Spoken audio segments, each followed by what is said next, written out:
Anies di ujung tanduk, ribut Nasdem Demokrat soal uang kah? Memang pertimbangannya karena pertanyaan itu sendiri. Kenapa tidak segera dicalonkan sekarang? Saya pikir bisa saja, mungkin Bu Anies akan memikirkan sebuah timing yang lebih tepat.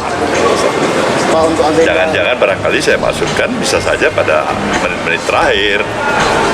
Ya kan? Tapi apapun itu terserah kepada calon presidennya lah, Anies Baswedan untuk menentukan itu. Kalau dari kami tetap konteksnya itu kita saling menghormati ya. Konteksnya kita saling menghormati, satu sama lain punya pandangan. Inilah perbedaan koalisi perubahan dengan yang lain. Kalau yang lain beda-beda pandangan kayaknya nggak boleh gitu, terus dipanggil gitu. Kalau kami enggak. Kami ini bertiga sama-sama ingin Mas Anies menang ya. Kita punya pengalaman masing-masing, punya cara pandang masing-masing, punya perhitungan masing-masing juga gitu. Nah, itulah yang kemudian kita sampaikan, kita komunikasikan kepada Mas Anies. Kita kalau mau menang itu menurut pandangan Demokrat ya, kita harus mengumumkan selambat-lambatnya 6 bulan. Memang Mas Anies adalah superstar sebagai capres, tapi cawapres bukan pelengkap. Mengapa? Bagi koalisi perubahan, menurut kami ya Demokrat ya, Mas Anies ini saat ini posisinya tidak teratas, gitu ya, sehingga bagi kami perlu ada percepatan. Masih kayak lagu lama ya, menanti kejujuran berharap kepastian, kan begitu ya? Iya.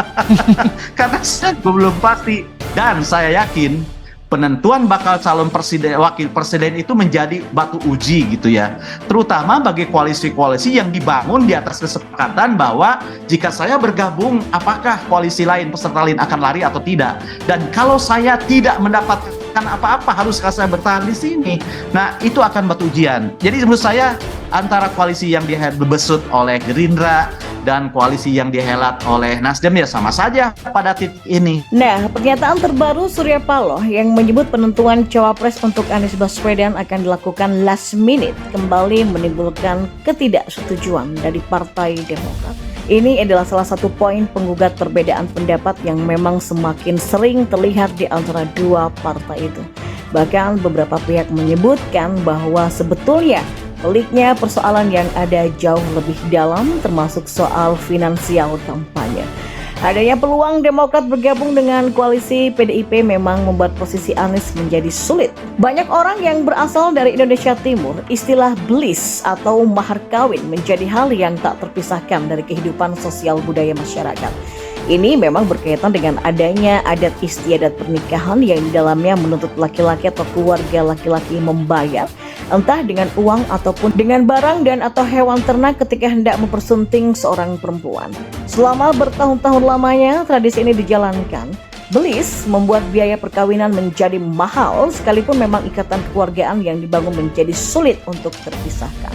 Kritikan juga muncul soal posisi perempuan yang cenderung dipersepsikan bernilai sama dengan nilai belis. Makin mahal juga kalau sang perempuan yang dinikahkan punya tingkat pendidikan yang tinggi, dia berasal dari keluarga bangsawan atau pemuka masyarakat. Nah, untuk tajuk yang berbeda, narasi soal belis perkawinan dalam politik ini mungkin yang jadi semacam ganjalan bersatunya dua partai politik yang sebetulnya sudah sama-sama sehati, Nasdem dan Demokrat. Partai yang sama-sama identik dengan warna biru ini nyatanya belum juga mencapai kata sepakat mengenai berbagai hal yang berhubungan dengan cawapres yang akan diusung oleh koalisi pendukung Anies Baswedan. Pernyataan Ketua Umum Nasdem Surya Paloh soal cawapres yang akan ditentukan last minute misalnya membuat Demokrat terbuka menyatakan ketidaksepahaman bahkan lewat Kepala Badan Pemenangan Pemilu atau Bapilu DPP Partai Demokrat Andi Arief. Partai berlambang bintang 3 sudut itu meminta Anies Baswedan untuk mandiri dan menentukan sikap. Kalau kita perhatikan secara seksama, bukan rahasia lagi jika Demokrat memang mendorong sang Ketua Umum AHY untuk menjadi cawapres Anies. Sedangkan Nasdem sebagai partai utama yang mengusung Anies mungkin menghitung peluang popularitas dan elektabilitas AHY yang tidak sebagus tokoh-tokoh lain.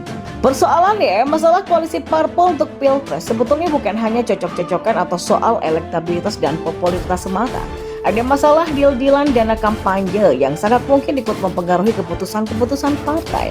Pasalnya, beredar gosip di media sosial bahwa deal-dealan soal kursi cawapres ini bersentuhan dengan masalah pembiayaan kampanye yang bisa saja menjadi penyebab dua partai biru ini masih belum mencapai kata sepakat. Forbes pernah menyebut di tahun 2013 bahwa untuk menjadi presiden Indonesia butuh dana lebih dari 7 triliun rupiah dan itu 10 tahun lalu. Ya, terlepas dari gosip yang belum bisa dibuktikan kebenarannya, hal ini bisa saja menjadi penguat argumentasi soal mahar kawin